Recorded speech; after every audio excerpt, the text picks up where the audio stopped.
ప్రజాస్వామ్యానికి ఓటు హక్కు అత్యంత విలువైనదన్నారు మంత్రి పొన్నం ప్రభాకర్. ప్రతి అర్హుడైన పౌరుడు ఓటర్ జాబితాలో ఉండేలా కాంగ్రెస్ పార్టీ శ్రద్దగా పనిచేస్తుందని చెప్పారు. అర్హత కలిగిన ఒక్క ఓటరు పేరు కూడా జాబితా నుంచి తొలగిపోకుండా అప్రమత్తంగా వ్యవహరించాలని సూచించారు.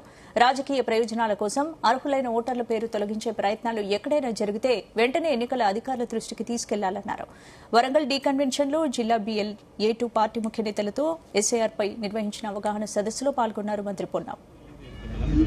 అనుకోకుండా వచ్చినటువంటి లారీ ప్రమాదం జరిగి అక్కడ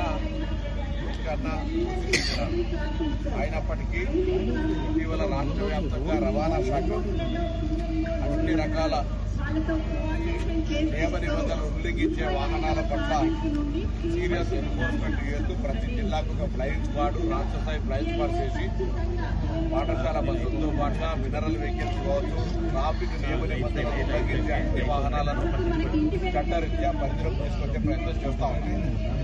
ఈ సందర్భంలో అతను మృతి జరిగింది. కానీ రాజకీయాల్లో ఇప్పుడే ట్విట్టర్లో హరీష్ రావు స్పందన చూసినారు, విచారణ చూస్తున్నారు. దానికంటే ముందే రవాణా శాఖ మంత్రిగా ప్రభుత్వాన్ని ఆదేశించిన స్వయంగా SP కలెక్టర్లతో ఆ సంఘటన గారికి పంపించడం జరిగింది. మాట్లాడి గౌరవ ముఖ్యమంత్రి గారు ఢిల్లీలో ఉన్నప్పుడు కూడా వారు కూడా విచారణకు ఆదేశించారు.